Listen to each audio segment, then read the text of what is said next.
Week 8 of the tennis season is upon us, and this will be the midweek recap with some action from ATP Dubai, ATP Acapulco, WTA Mérida, WTA Austin, and ATP Santiago. So let's start off by looking at some of the draws, the strength of the draws from each of the tournaments.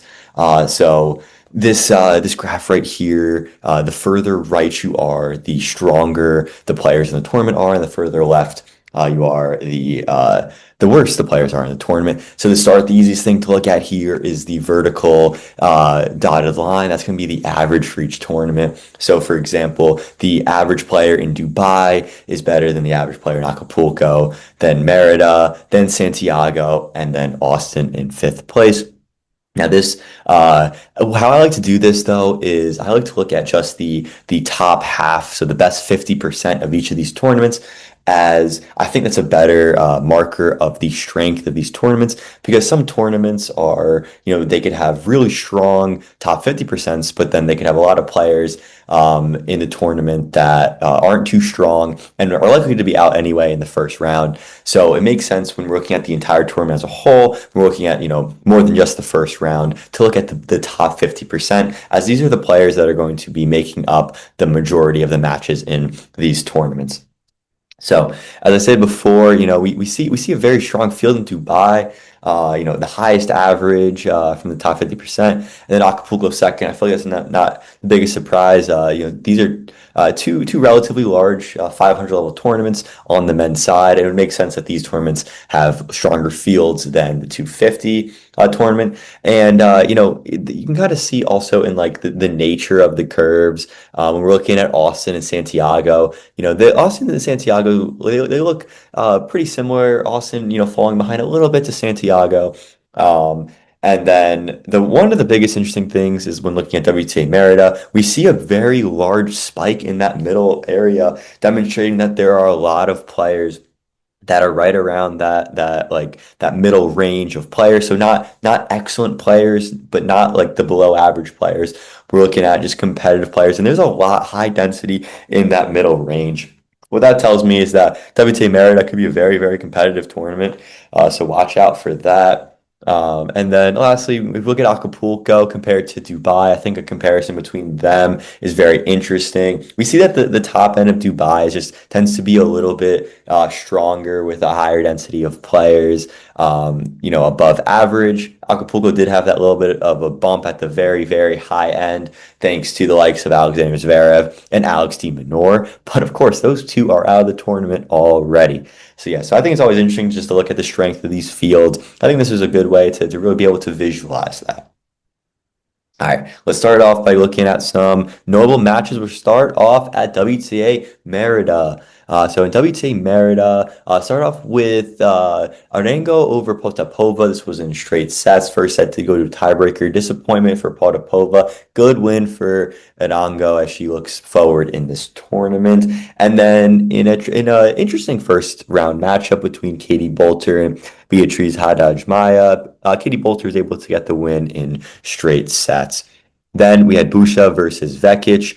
This is one that I definitely circled from the first round. The winner of this one, I thought could make a run in this tournament. And Busha, who's been playing some good tennis as of late, was able to get the decided win against Vekic in this one. Then Osorio had a win over Janice Jan. This was definitely a surprise. I thought Jan could have made a little bit of a sneaky run in this tournament, but was not able to get past that first round opponent, Osorio. So good win for the Colombians. 2-0 in the round of 32 from Merida this week with Osorio and Arango. Then the hometown favorite, Renata Zarazua, she was able to get a set against Priscilla Hahn, but Hahn was able to get the match, winning at 6-2, 2-6, 6-4, moving Hahn into the second round. And then Zeynep Soinmez over the Canadian Brace. This was a down performance from Soinmez, winning 6-2, and then a bagel in the second. As we head to WTA Austin, the first notable match is going to be a little bit of an upset, if not to say a big upset, in Masarova over Jinyu Wang. This is a huge upset because Jinyu Wang had been playing some fantastic tennis to start this year, and she was very, very consistent. She was defeating the players that were worse than her, and maybe losing to the players that were a little bit better than her, or maybe even pulling out a couple wins as well along the way. But in this match, she was not able to defeat Masarova. Upset for Jinyu Wang, disappointment for Jinyu Wang, but awesome for the Swiss. Then, in a very tightly contested three-setter, Taylor Townsend was able to defeat Czech player Fruhvirtova. That second set did go to a tiebreaker, and the third set went the full 12 games. Townsend able to get the win and move on to the next round. And then in another American versus Czech tie, Katie Volinets versus Bartunkova. That was a two-set match, and Bartunkova was able to get the win.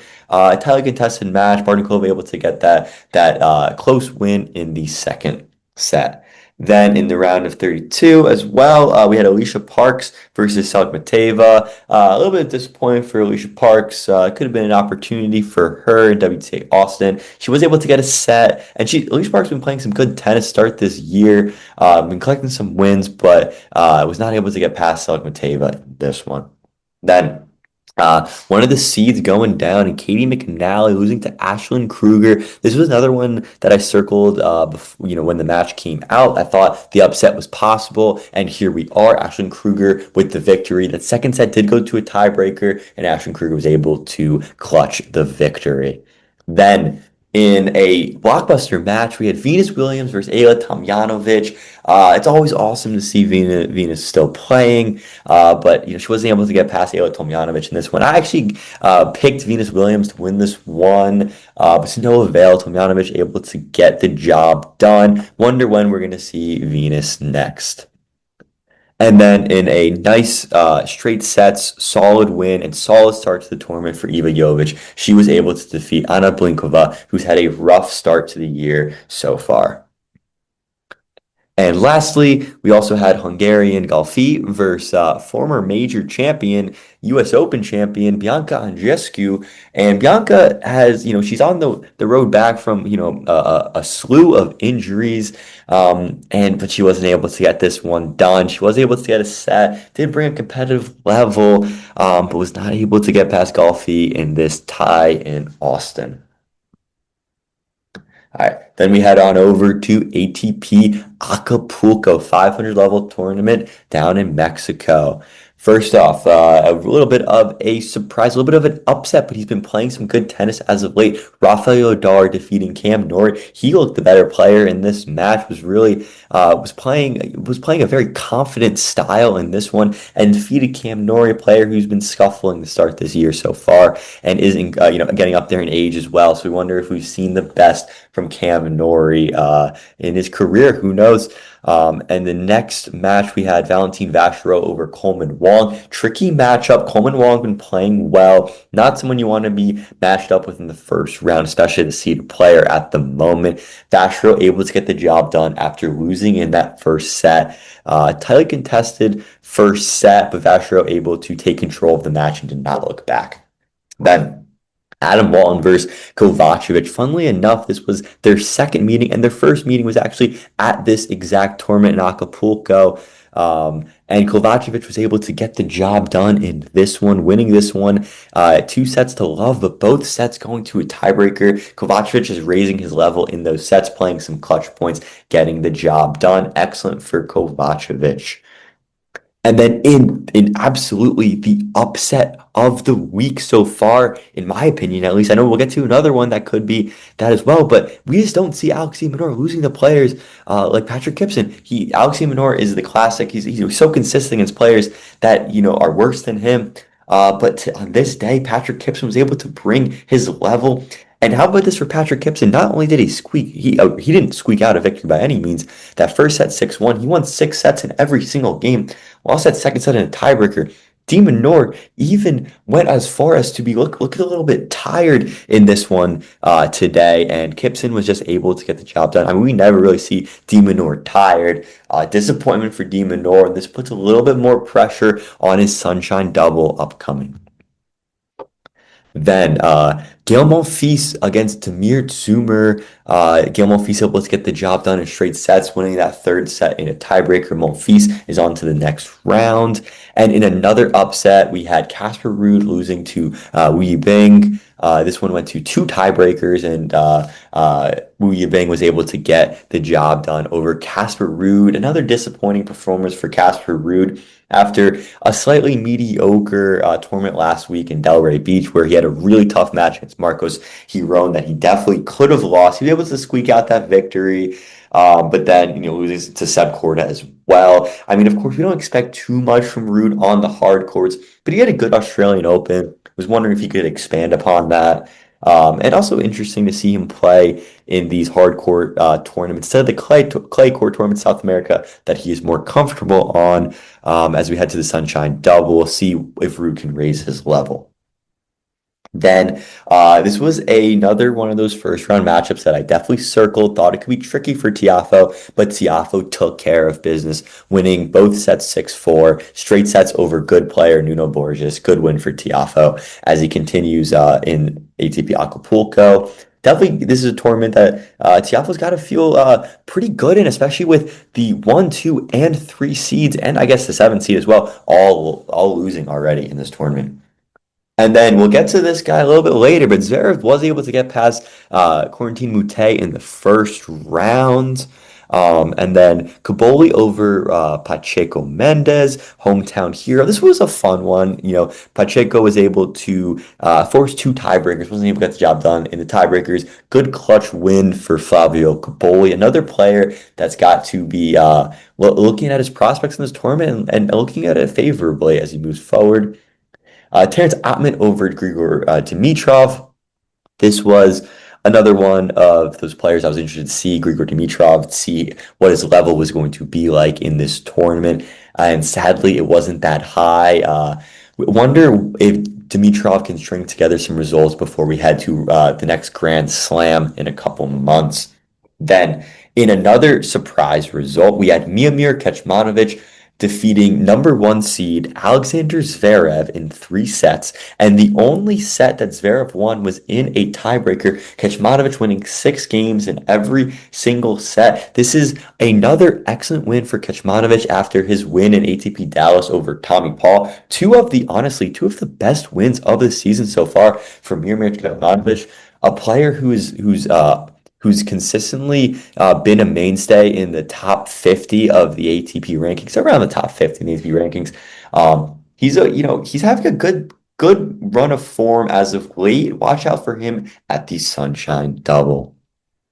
Then, as we head to ATP Santiago and the South American clay courts, we had Dino Prismic with a nice first round win over Nicolas Yari in 3 sets. Hometown hero Nicolas Yari, but Prismic able to get the job done. Then we had, what a matchup this was. Tirante versus Buse, two fantastic clay court players battling it out on the South American hard courts in their backyard, even though neither of them are Chilean. They're both obviously from countries very close to Chile.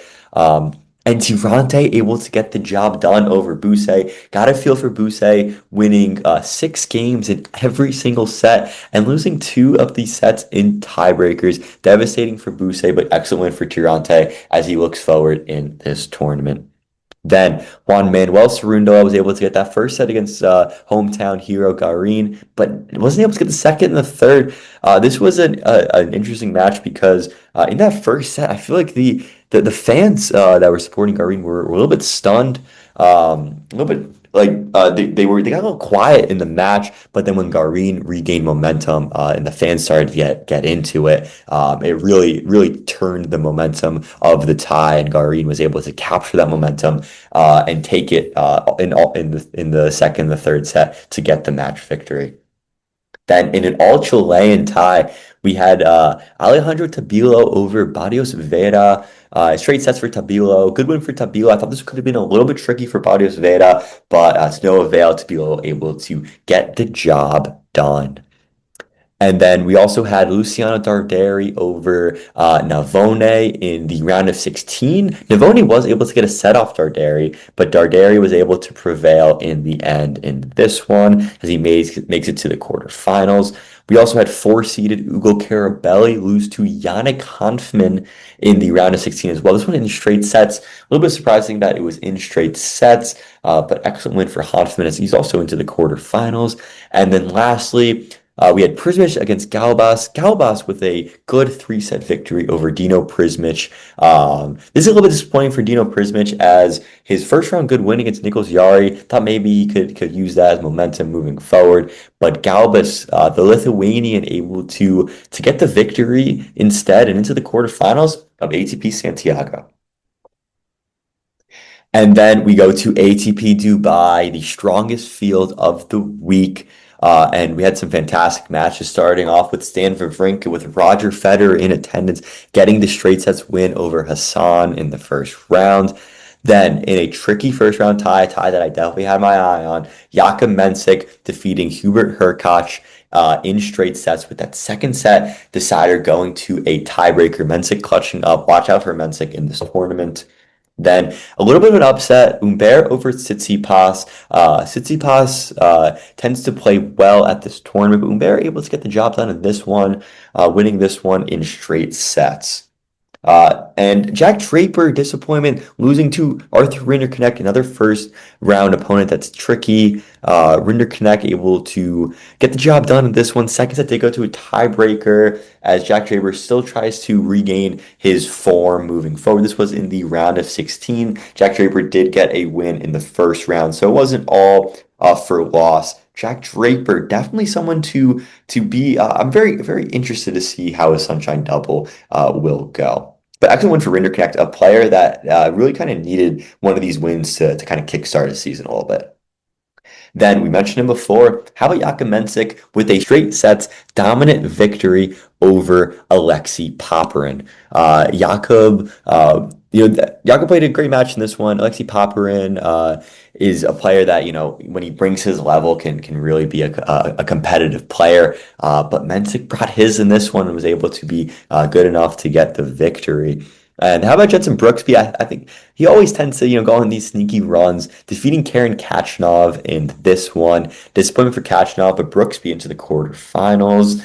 And then another disappointment here, Alexander Bublik, number 2 seed in the tournament, losing to Talon Griekspoor. Griekspoor, who has put together some pretty good results since the Australian Open. He's into the quarterfinals again. After just reaching the quarterfinals as well in ATP Rotterdam, Griekspoor continued to play well as of late. And then Stan the Man was he's able to get that first win, but not able to get past Daniil Medvedev in a very good win for Medvedev, very decisive win for Medvedev, winning it in straight sets. And then Andrei Rublev, nice victory over Ugo Humbert. This one went 2-3 sets. Rublev won 6 games in every single set. Humbert, that second set did go to a tiebreaker, and Humbert was able to get the job done. To be honest, just a good, solid victory for Rublev in a dangerous opponent, Ugo Humbert, who's been playing some good competitive tennis of late. Interested to see his Sunshine Double, Ugo Humbert, and Rublev, but Ugo Humbert. And then, FAA versus Pericard, always tricky to play the big serving Pericard. And Felix was simply just able to get the job done in this one, 6-4, 6-4. As Felix moves on to the quarterfinals, he has bounced back very well since his Australian Open disappointment, getting that victory in ATP Montpellier, has been playing in some good tennis as of late as well. And then lastly, I do want to mention Yuri Lehechka's win over Pablo Carreño Busta, as Lehechka was able to get past Carreño Busta in straight sets. Lehechka into the quarterfinals. And then a little bit of a quarterfinal preview for ATP Dubai, as all the quarterfinals have been set. going to start off with an interesting one. Number one seed Felix Auger-Aliassime versus number eight seed Yuri Lehechka. Now, they faced off three times before, Felix winning two of them, but Yuri Lehechka getting the victory when they played at the Australian Open in 2023. That one did go the distance, 5 sets. And then their 2024 matchup did end in a retirement for Yuri Lehechka when they played in Madrid on the outdoor clay. This one is a very, very interesting matchup between the two players. The winner of this one is going to be taking a lot of momentum into the Sunshine Double. I would definitely lean towards Felix to win this one, but I would not be surprised at all if Yuri Lehechka were to win. I would probably go 55% FAA, 45% Yuri Lehechka to win this match. Then in the next semifinal, how about this one? Medvedev Brooksby.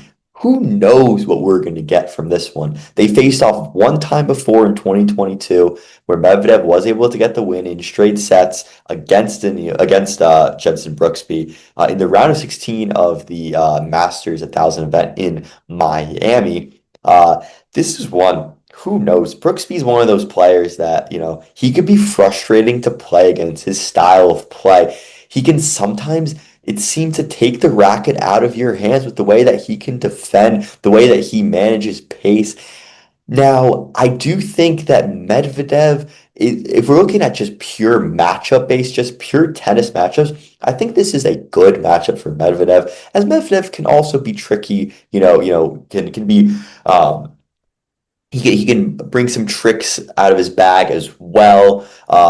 Can Medvedev, changing pace. He doesn't have to hit the ball 1,000 miles an hour to win points. We could be seeing a lot of really long rallies in this one as well. I think purely on the tennis side of things, I think Medvedev is the favorite and the favorite of them in the matchup category. But the thing is Brooksby can sometimes just frustrate his opponent, and I'm concerned about that with Medvedev. I'm concerned if Medvedev loses his head a little bit in this one, and could maybe succumb to some of Brooksby's tricks. With that all being said, I do think Medvedev is going to win this matchup because I think the style of play that both players play ends up favoring Medvedev. It's going to be a question of if Medvedev can pick a game plan and stick to his game plan and not fall into Brooksby's traps. But I'll be going with Medvedev in this one. Then in the next quarterfinal matchup, we have Andre Rublev versus Arthur Rinderknecht.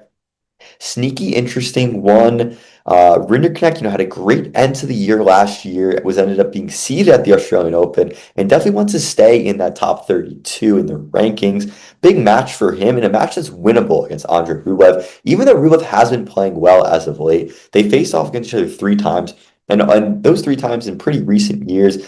Once in the U.S. Open 2023, also in the U.S. Open 2024, and also in Washington in 2024. So they've only played on outdoor hard courts.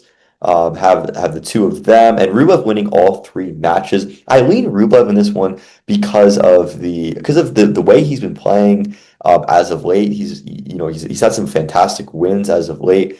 But I would not be surprised if Rinderknecht got the win in this one either. This one is a very even match, in my opinion. I would probably go similar to the FA Lehechka one, where 55% Rublev, 45% Rinderknecht. Would not be at all surprised if Rinderknecht got the win in this one.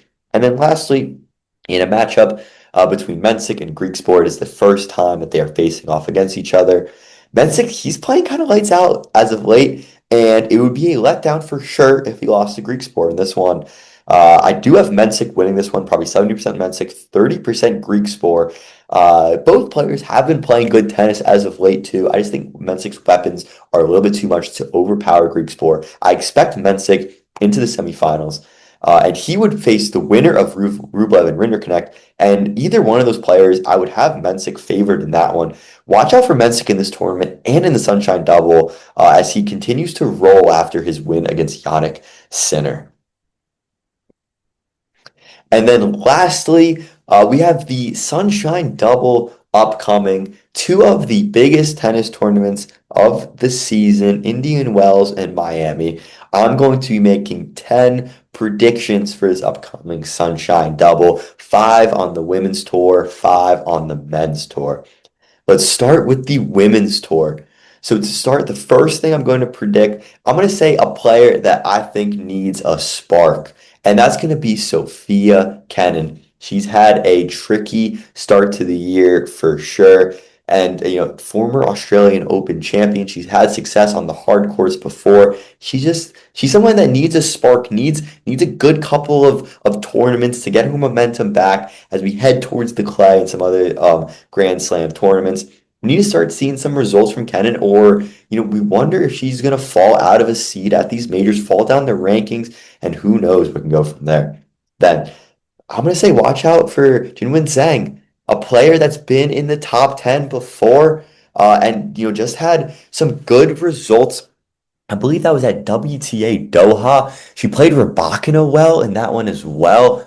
I'm just gonna say watch out for her if she's getting healthy. I saw enough at WTA Doha to say that she's at least close to her top fitness level. Now, is that form going to follow it? That's the question. Then a wild card, and this isn't necessarily a player that I think is going to like go far in this tournament. It's more of a player that I have no idea what to expect from, and that's going to be Marta Kostyuk. She started the 2026 season on absolute fire. She had some fantastic wins. I believe she defeated three seeded players at one of the 500 level tournaments early in the season. I believe it was WTA Brisbane.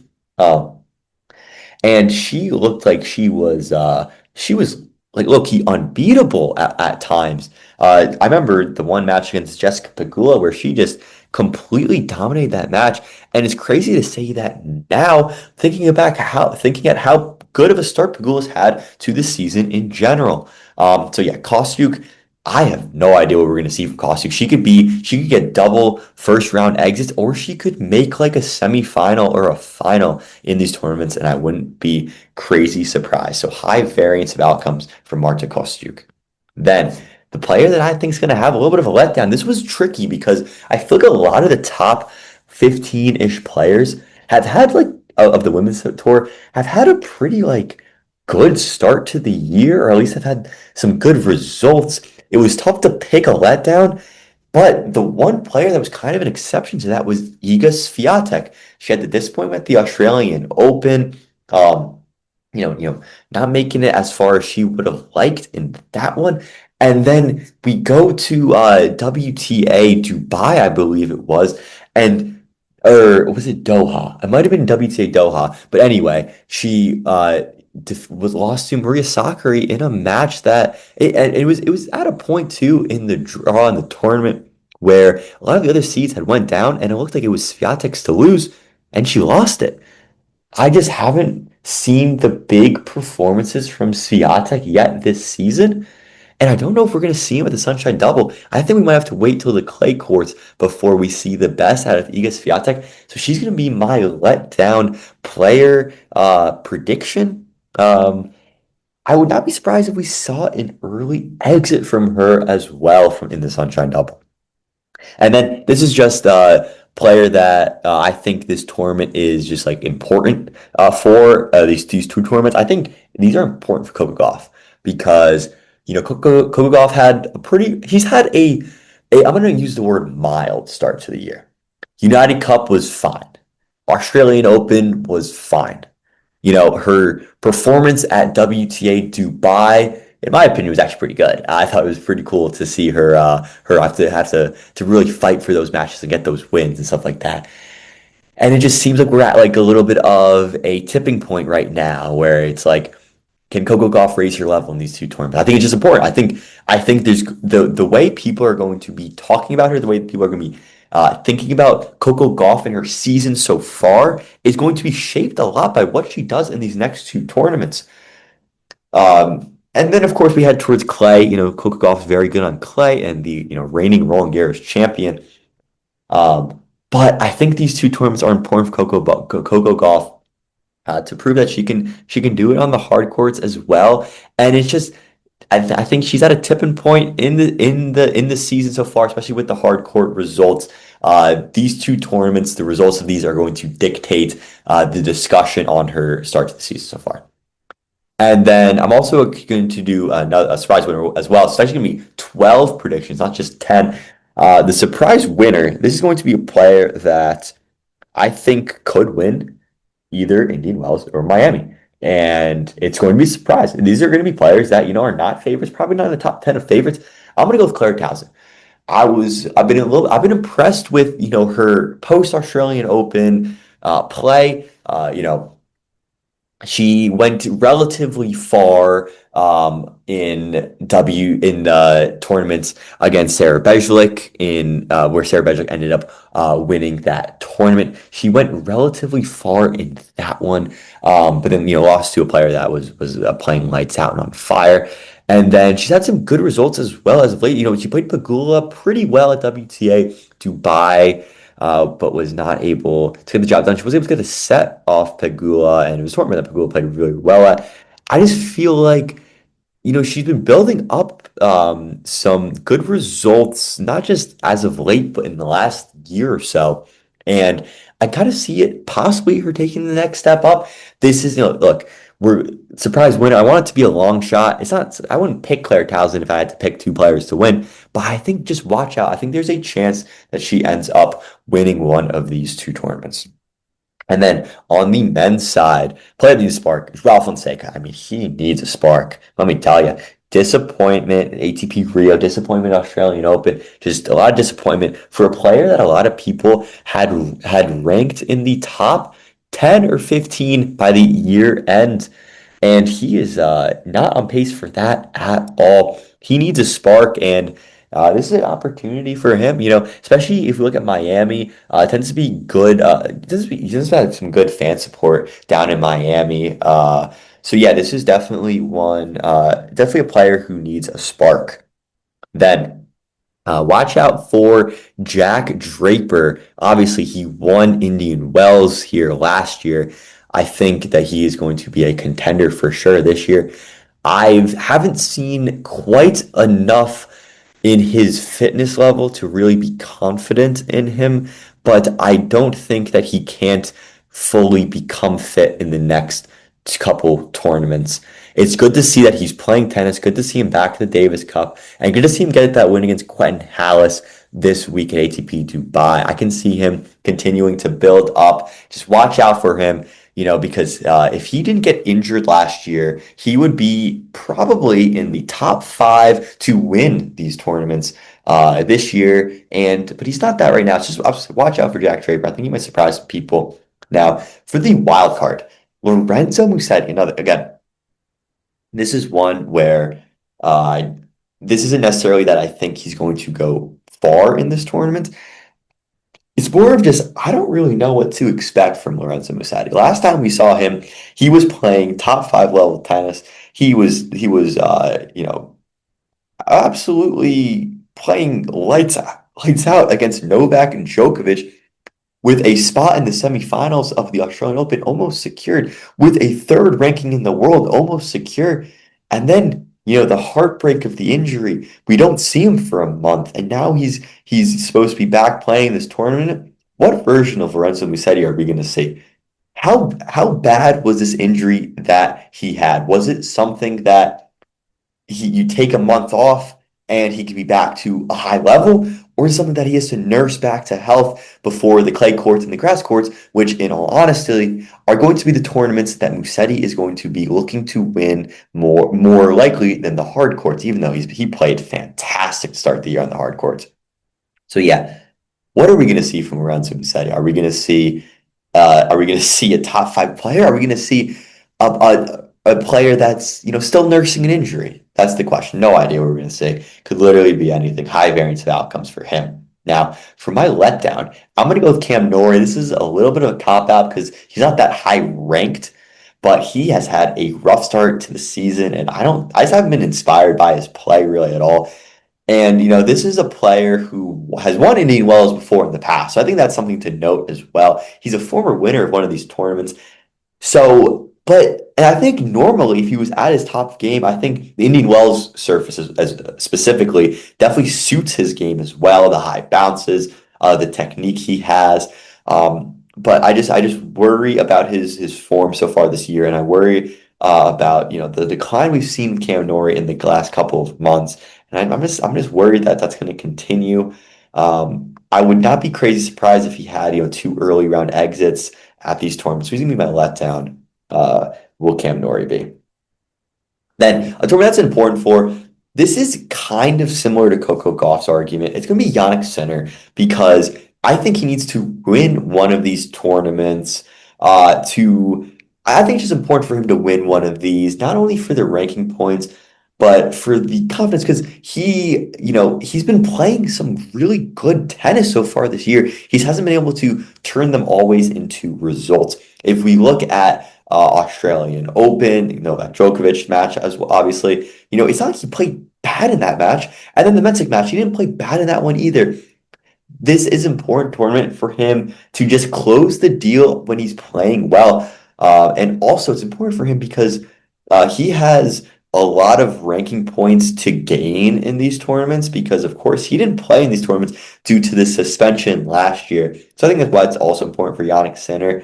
It would change the narrative quite a lot, kind of like his win at ATP Finals last year. It would change the narrative if Jannik Sinner were to able to dominate one of these tournaments and kind of put some of the doubters that I've seen springing up around, wondering about Jannik Sinner's level. And I just don't understand those because he's still playing at a very, very high level. It's the talent level is never the issue for Yannick. I just think it's important for him to get a result. And to be honest, if I could pick one player, even if I could pick Alcaraz, one player to guarantee me a title in these next 2 weeks, I would pick Jannik Sinner because I think he is going to win one of these two tournaments. And then lastly, the surprise winner, and this is one that I actually fully believe in, and this is one that I could see him win either one. And I can totally see him pulling off an upset just because I've been impressed with how he started the year so far, the level he's played at the Australian Open, at some of the big matches as well, and he's just due for a Masters 1000 victory. I think we're gonna get a Tommy Paul victory this week. I really do. I think Tommy Paul is going to find a way to get the job done and get the biggest title of his career in a Masters 1000. Hasn't won one of those yet. Playing in his home country, United States. I think he's just going to bring it. He's been playing as of late as well, playing well. Delray Beach was good for him. Wasn't able to get the job done against Sebi Korda. He's playing, disappointment against Kecmanovic at ATP Dallas is a little bit of a disappointment, but his Australian Open was fantastic as well. He just needs a draw to line up his way a little bit. But yeah, I think we're due for a Tommy Paul big tournament victory.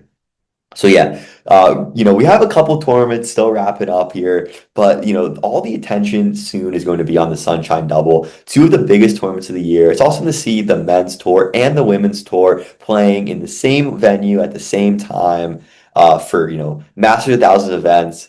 Weather's starting to turn good as well, getting some tennis weather, super exciting stuff. And these are tournaments that really shape narratives for the rest of the season. These are the last hardcore tournaments for a while. Some big opportunities for some players. We saw last year on the men's side, we saw, Jack Draper and Jakub Mensik take their opportunities in this one. And we also saw last year Mira Andreeva able to get a big victory for herself. These are huge, huge tournaments for the tennis season, back to back as well. You got to bring your level. These are important tournaments. A lot of eyeballs in this one, a lot of spotlight. Everyone in the same spot. Once again, haven't seen that since the Grand Slam. We got it for 2 weeks straight, so pretty exciting stuff. And then you mix in the Phoenix Challenger as well, which always is a ridiculously stacked field. This March is always a good tennis month, and excited for this upcoming Sunshine Double.